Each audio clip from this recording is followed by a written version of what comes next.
Brought to you by NBC bearing, भारताची पहिली bearing उत्पादक. धुळे जिल्ह्याचा तापमानाचा पारा गेल्या आठवड्याभरापासून कमी होतो आहे आणि आज तब्बल 5.5 एवढं तापमान झालेलं आहे.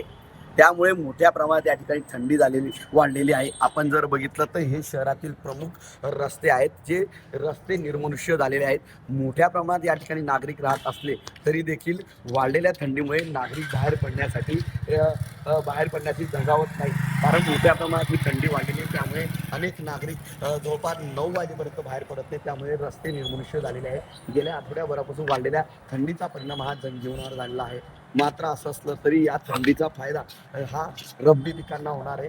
रब्बी पिकातील गहू असेल, हरभरा असेल, तर या पिकांना मोठा फायदा या थंडीमुळे होणार आहे. वाढलेल्या थंडीमुळे डॉक्टरांनी या ठिकाणी वृद्ध व्यक्तींना पहाटे किंवा सकाळी बाहेर निघू नये असा सल्ला दिलेला आहे. तर प्रशासनाच्या वतीने या ठिकाणी लहान मुलांची आणि वृद्धांची काळजी घेण्याचं आव्हान या ठिकाणी करण्यात आलेलं आहे. विशेष म्हणजे येणाऱ्या काही दिवसात अजून थंडी वाढण्याची शक्यता या ठिकाणी प्रशासनाने व्यक्त केलेली आहे. Manish Masole, TV9 Marathi, Dhule. Brought to you by NBC bearing, भारताची पहिली बेअरिंग उत्पादक.